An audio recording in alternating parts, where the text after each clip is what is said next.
This message comes from Random House Children's Books with The Glass Girl from #1 New York Times bestselling author Kathleen Glasgow, a raw, heart-wrenching novel about a teen facing down her struggles and the journey she must take to heal. On sale now. Support for NPR comes from the Corporation for Public Broadcasting, a private corporation funded by the American people. Hello, hello. I'm Brittany Luce, and you're listening to It's Been a Minute from NPR, a show about what's going on in culture and why it doesn't happen by accident.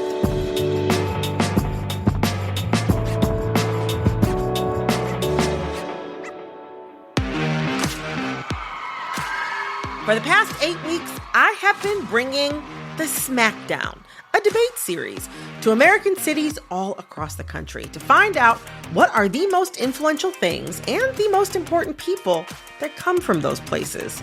And for the final time, for now, I'm debating who and what are the greatest of all time. Today's cage match is being held on my home turf of Detroit, Michigan.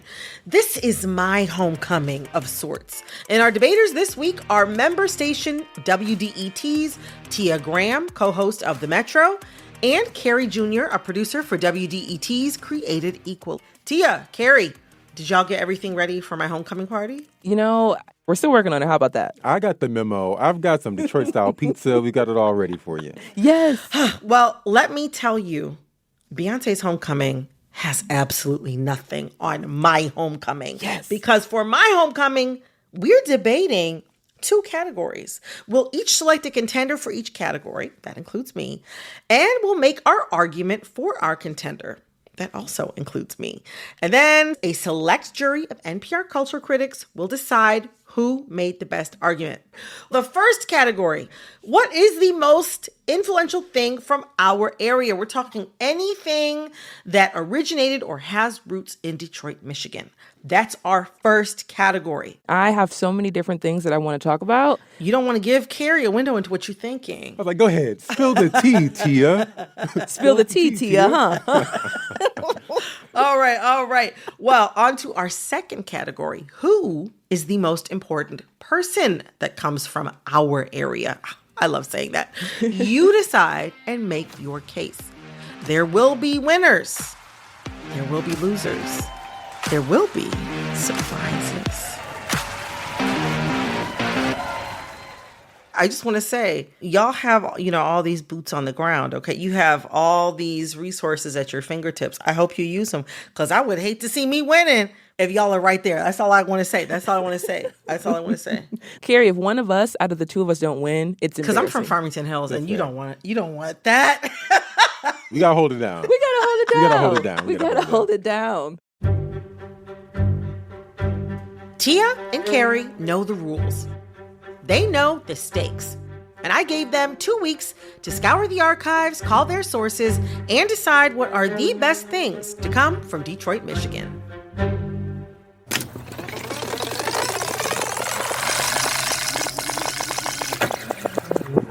Two weeks later, it's time to debate.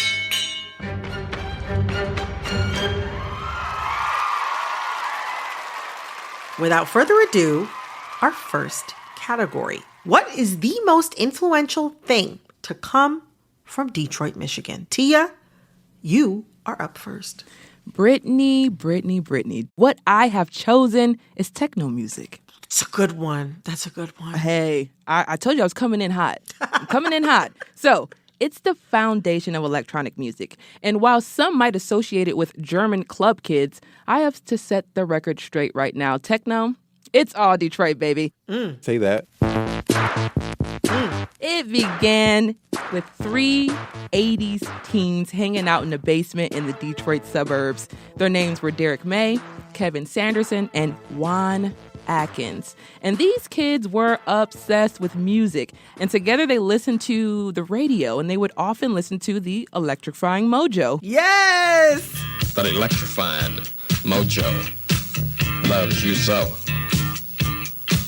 Musically, he wants to take you wherever you want to go. Yes!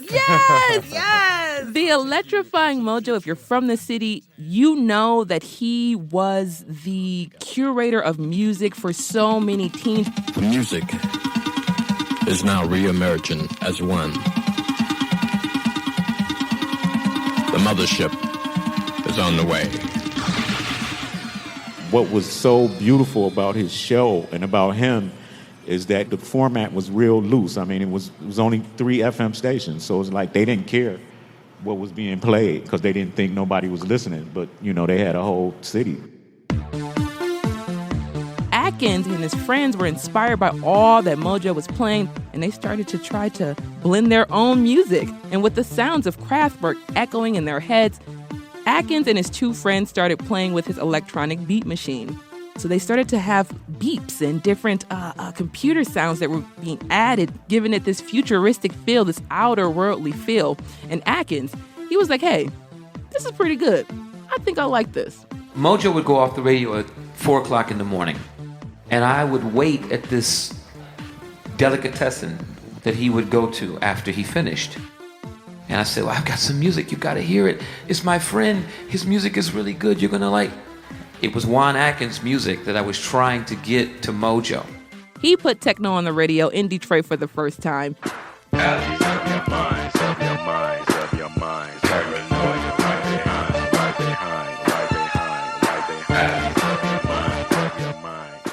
It's all history from there.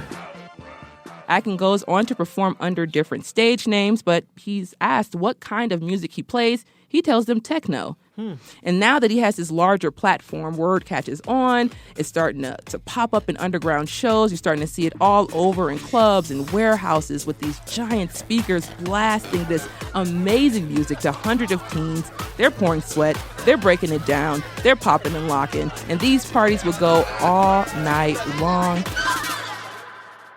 These are teenagers, most of these. My parent wouldn't have done that. Yours? Right. No. Never would happen. It's 11 p.m. Do you know where your children are? The DJ is now starting to become the orchestrator, and he's starting to command the dance floor. And by the mid-'80s, it wasn't just Detroit. Atkins and the first cohort of techno DJs took the sound around the world. And without techno, there would be no EDM. There would be no Diplo, Calvin Harris, no raves. I don't think that we would have the world of music that we see today without Juan Atkins and techno music in that basement with his friends. I don't think we would. By the time I was like in middle school or elementary school, on the weekends, techno or ghetto tech would play on the radio from the club. The boots and cats. Boots and cats and boots and cats. It's like I can hear it in my head. Yes.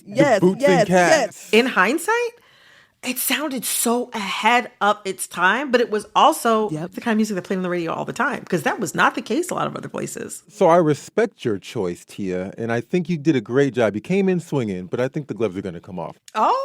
Hit me with your best shot. I guess. Oh, my gosh.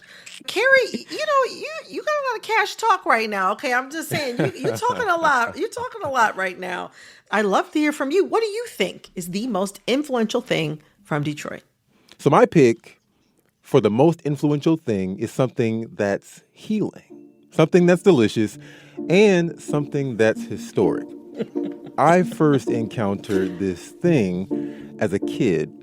So whenever I was sick, my dad would take me out of school and drop me off at my grandma's house. And I'd tell her, like, oh, Grandma, my tummy hurts. And she would pour me this really tall glass of Werner's. Werner's, it's the one-of-a-kind soft drink. With the one-of-a-kind taste. Werner's, it's the one-of-a-kind soft drink. Werner's, with the one-of-a-kind taste.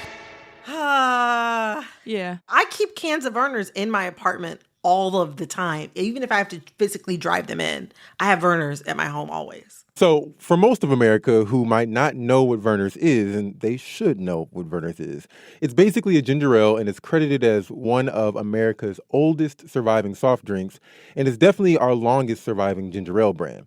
So I'm putting pop back in pop culture today. All right. And Detroit's own James Werner's is the one to thank.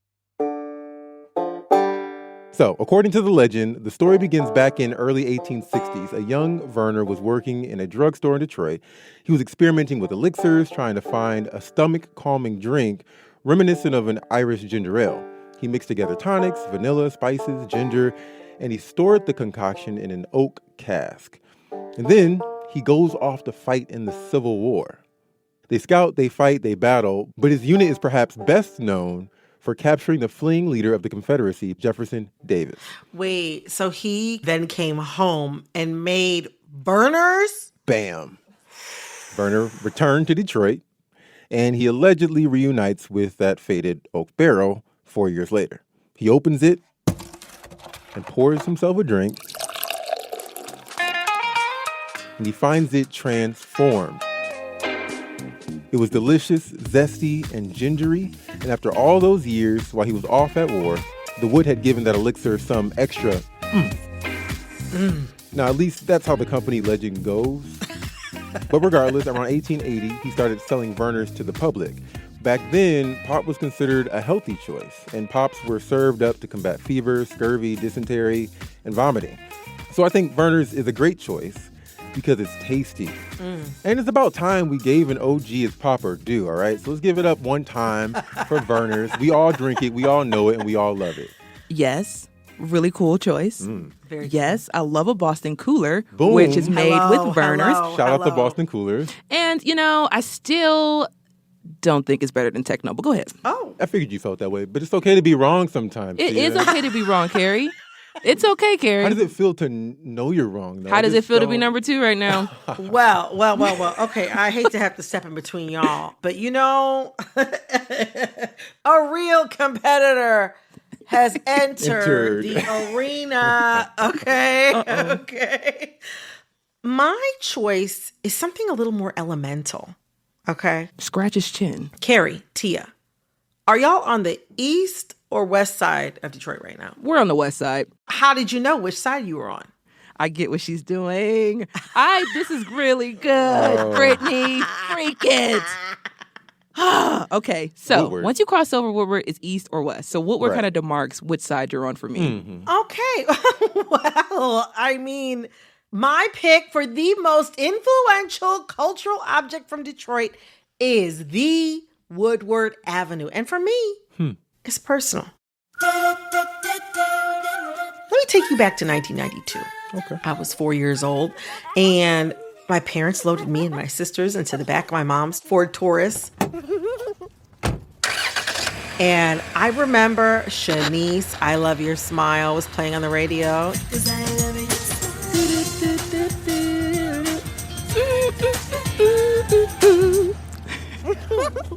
That was the song at the time. And it was playing on the radio as they drove downtown toward the Eastern Market. And sometimes they'd get off the lodge early and pull onto Woodward Avenue, and I'd stare out the window as the city passed us by. We rolled past Wayne State University and the Detroit Institute of Arts. Oh my gosh, and the big lights of the Fox Theater would be beckoning from the distance as the city slowly unfolded. When I was describing all this to my producers, they told me that I had a smile on my face.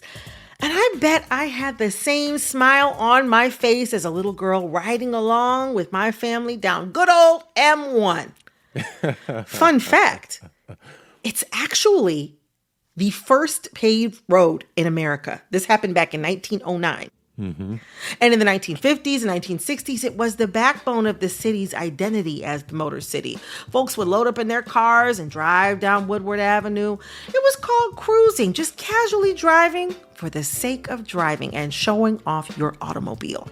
And say what you will about America's reliance on individual automobiles, there's plenty of critique there. But the automobile, the car, and the open road, driving for the sake of driving, is core to American romanticism, the American romantic imagination. Detroit made that American identity possible. It created the vehicles that would drive Americans towards individualism and their unique belief in personal freedom. And Woodward Avenue was the road that paved those dreams. And that's why I think It's the most influential thing to come from Detroit, Michigan.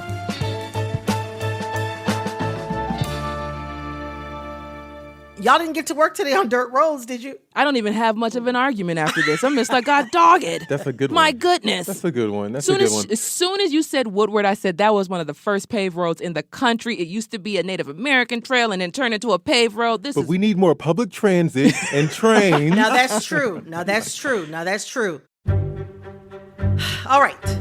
Well, we have all selected our contenders. Tia, you chose Techno. Carrie, you went with Furner's Ginger Ale. And I chose Woodward Avenue. The NPR Select Jury has voted, and they decided, based on our arguments, that the most influential thing to come out of Detroit, Michigan is Techno. Woo! Tia, congratulations. Who are you dedicating this win to? I'm dedicating this win to all of the Detroiters out there who listen to techno music and they think to themselves, this is my music from my city. And I just want to give a huge shout out to Juan Atkins and all those who helped pave the way for techno music to be what it is today. Without them, I mean, honestly, I would not be shuffling at any party or any club. So shout out to that. Respect. Techno deserves its due, and you represent it well, Tia. One category down, one to go. When we get back, we are debating who is the most influential person from Detroit. And let me tell you, there's some real heavyweights in this one. After a quick break. This message comes from Wise, the app for doing things in other currencies. Send, spend, or receive money internationally and always get the real-time mid-market exchange rate with no hidden fees. Download the Wise app today or visit wise.com. T's and C's apply. This message comes from REI Co-op. You can't make more time, but when you opt outside, you can make the most of it. So make time for those early morning runs, last-minute ski trips, and timeless views. From small victories, big fails, and everything in between. And when you're ready, REI has the gear, clothing, classes, and advice to help you make the most of your time out there. Visit your local REI Co-op or rei.com/opt-outside. This message comes from HubSpot. Growing a business means a lot of audience attracting, lead scoring, and long days. But with HubSpot, it's easier than ever for marketers to remix content, boost leads, and score customers fast. Learn more at HubSpot.com/marketers. This message comes from NPR sponsor Bluehost. Try Bluehost Cloud, the hosting plan made for WordPress creators by WordPress experts. With 100% uptime, fast load times, and 24/7 support, your sites can handle high traffic spikes. Visit Bluehost.com. All right, it's time for our next category. Who is the most important person to come out of Detroit? Maybe it's your mom, a musician, or a comedian. Tia, you are once again up first. Who did you choose and why? You know, Brittany, my pick is Aretha Franklin.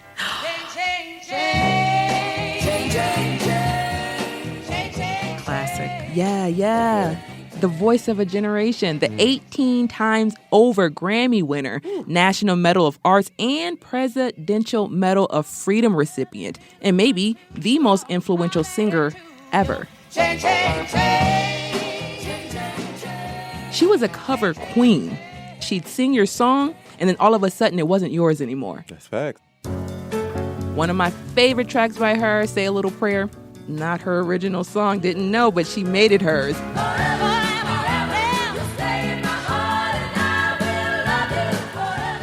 And that's because the Queen of Soul honed her vocal abilities at New Bethel Baptist Church. It's in Detroit, and it was run by her father, Pastor C.L. Franklin. Well, I'm gonna set myself, yes I am, into your hand. I commend the Spirit.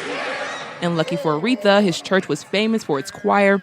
Every single week, the radio broadcast their performances. And as a kid, Aretha could be seen up on stage singing and wooing churchgoers. It was also in this church where her voice was first caught on tape. She was only 14 years old.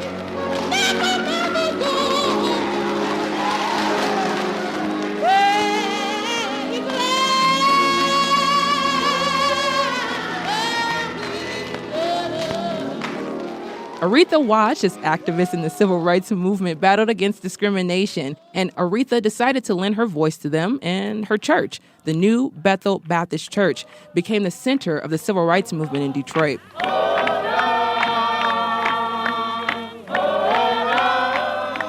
And while her star had been rising during this time, it was a combination of her talent, her involvement in the movement that gave Aretha her very first #1 hit.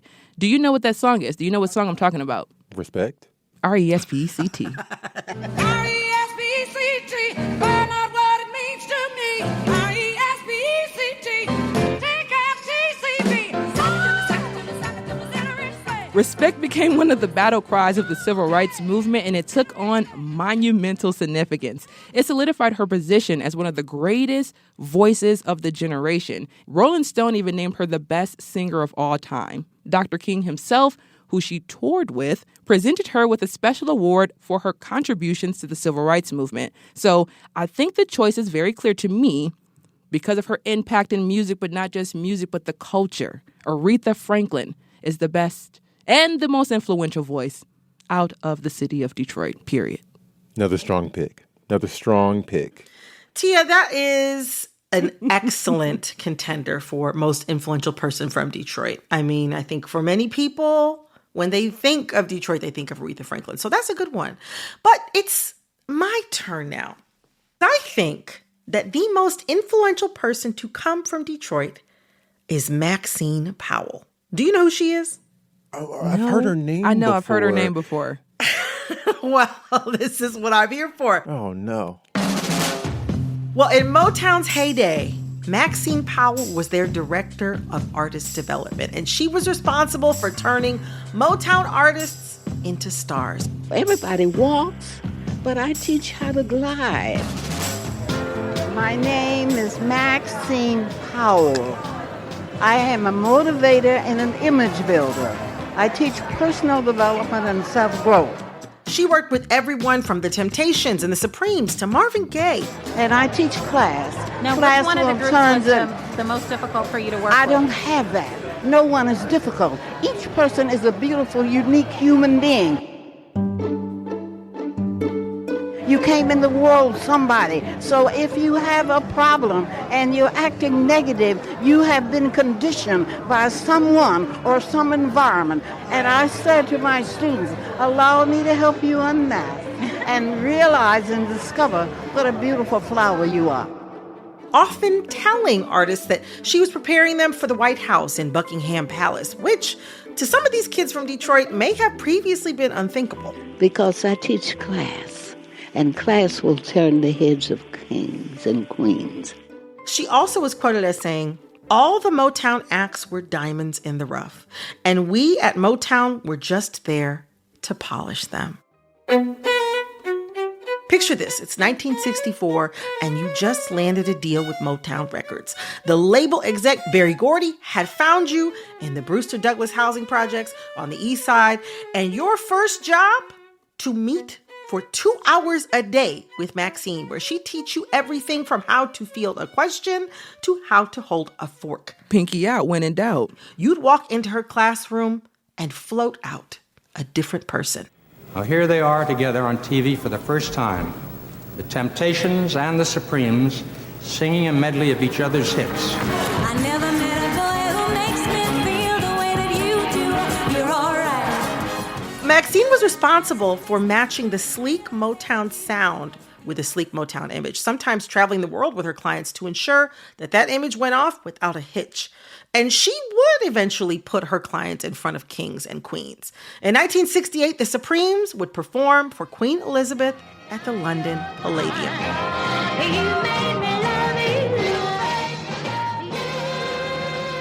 The popularity of Motown artists was critical to the eventual desegregation of radio airwaves.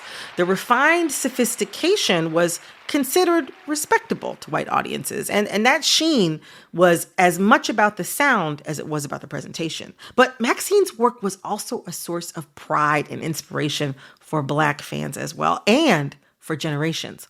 When Beyoncé and Kelly Rowland were in the early days of Destiny's Child, their manager had them watch old Jackson 5 interviews so they could learn how to speak with poise and a unified message.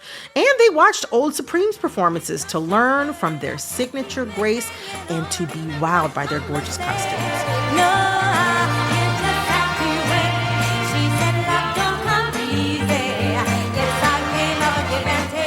And I think we can all agree that that paid off. When I thought about that, and I thought about the trip to England, and I remember seeing the picture of the Supremes getting off the plane, and they have those outfits on, and they look super elegant and beautiful, and I just thought, yeah, look how beautiful they were, and there was a person behind it. The Destiny's Child is like a beautiful image of what the Supremes were. You know, it's like the perfect next generation of woman or girls singing group, you know? Yeah, I think they're one of the great. One of them. One of the great artists. Our generation, at least. I feel like we're hitting up upon your pick, Carrie. You get a little, I'm feeling some tension. Carrie, you are up next. Who do you think is the most important person to come out of Detroit? Well, my pick for the most influential person is Detroit's one and only baby girl, Aaliyah. Oh boy, see, I'm trusting you with my heart, my soul. I probably shouldn't let you go if I let this Now, if you think you're going to win with anyone else, with Destiny's Child, or you're going to win with, what was your pick again, T? I just can't. I just don't know who that legendary woman is. Aretha Franklin, Destiny's Child. I don't know. If you're going to win with one of those, you got to, dust yourself off and try again. All right? Carrie. Aaliyah was born in Brooklyn, but she was raised in Detroit. And Detroit turned her into a performer fast. When she was in first grade, she was cast in her school's stage production of Annie. After that, she basically dedicated herself to a career in showbiz. She started taking vocal lessons, dance lessons, guitar lessons, and 1 year later, she appeared on Star Search. From Detroit, Michigan, welcome 10-year-old Aaliyah Hutton.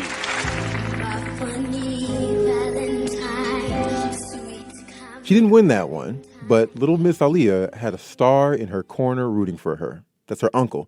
He had married the iconic singer Gladys Knight, and the next year, Aaliyah was seen on stage performing alongside her. Her uncle soon gets Aaliyah a record deal and introduces her to R. Kelly, unfortunately. R. Kelly illegally married the 15-year-old Aaliyah in secret, and it's since been called grooming and abuse. And luckily, that year, she was able to get out of her relationship and distance herself from R. Kelly.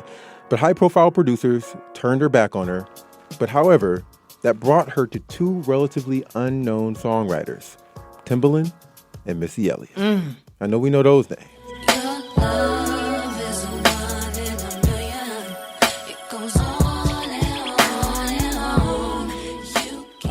Missy and Timbaland helped her put together her second studio album, 1 in a Million, which went double platinum and launched their own careers. Aaliyah had a clear signature musical style. It was futuristic, sometimes sparse, but felt addictive and robo-funky. She was so ahead of the curve, and she delivered smooth and sexy over really alternative beats. And she didn't sing like the other pop stars at the time. She didn't do the acrobatics of Mariah Carey or Celine Dion. She relied on style. I mean, do I have to list all of the people who still cite her as an influence? I do have the list, and you know what? I'm going to go ahead and list it anyway. SZA, Solange, Normani, Frank Ocean, Tinashe, Alicia Keys, J. Cole, JoJo, and then there's Drake, who's obsessed with her. He has her face tattooed on his back. Right. So, in conclusion, I don't think we'd have R&B as we know it and love it today without Aaliyah. And you can't tell nobody because she's not just anybody. Dust yourself off and try again, try again. It's been a long time. Oh, you and the puns, man. Gosh. Well, now you got me in my feelings. I miss baby girl all the time. Baby girl. That was really good. You got me in my feelings. I know. Well, we've all selected our contenders. Tia, you chose Aretha Franklin. Carrie, you went with our baby girl Aaliyah. And I chose the Maxine Powell. The NPR Select Jury has voted, and they decided, based on our arguments, that the most influential person to come out of Detroit, Michigan is Maxine Powell. Congratulations to me. I am dedicating this to my Aunt Ida, the classiest woman I have ever known, who taught me so much. But I'm still unsure if I'm actually applying it. But the classiest woman.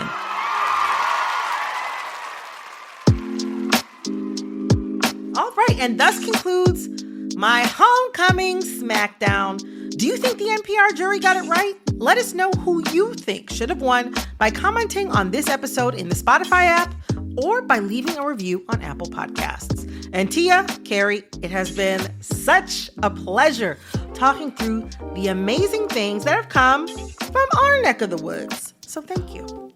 You are welcome. It's been a pleasure to chat with another native. So it's so great to do that. Thank you so much, Brittany. Thank you so much for having us on. A lot of fun. So much fun. That was member station WDET's Tia Graham, co-host of The Metro, and Carrie Jr., a producer for WDET's Created Equal.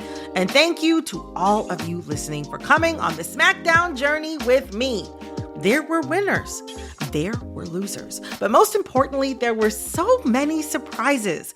And it has been a joy learning about the backstories to the best thing to come from your cities.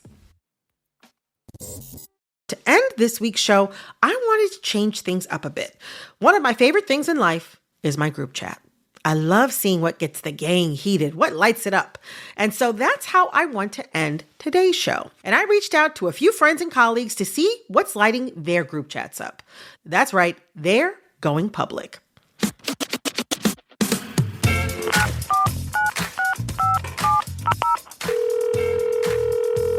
Hey, Brittany. Hey, Brittany. Hey, Brittany.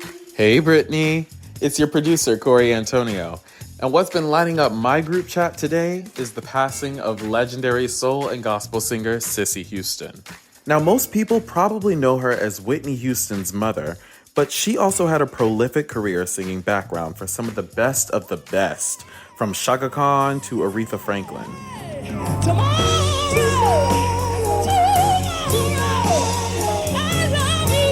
She's also given us quite a few memeable moments over the years with her side eyes and eye rolls. So it's been a really nice sort of memory lane to go back down. Hi, Brittany. This is Janet from the Education Desk. And the thing that's blowing up my group chat is Chaperone. I think it started when she announced that she won't be publicly endorsing presidential candidate Kamala Harris. And then this morning, now we're gifted with clips from her performing again at Austin City Limits.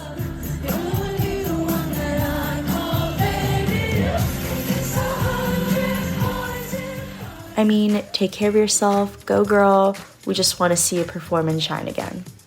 Again, I love the group chat, keeping us in the know. And I want to keep this going. So if you've got something fun going on in your group chat and want to share, send us a voice memo at ibam.npr.org. That's IBAM at npr.org.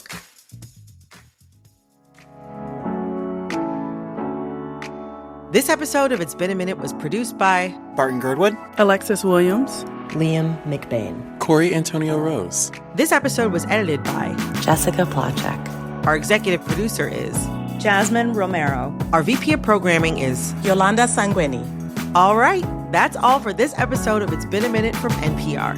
I'm Brittany Luce. Talk soon.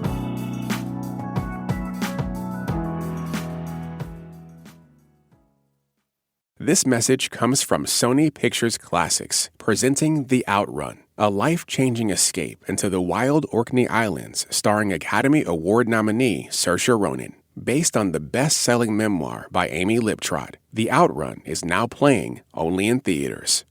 This message comes from Sony Pictures Classics, presenting The Outrun, a life-changing escape into the wild Orkney Islands starring Academy Award nominee Saoirse Ronan. Based on the best-selling memoir by Amy Liptrot, The Outrun is now playing only in theaters. This message comes from NPR sponsor Capella University. Capella's programs teach skills relevant to your career so you can apply what you learn right away. See how Capella can make a difference in your life at capella.edu.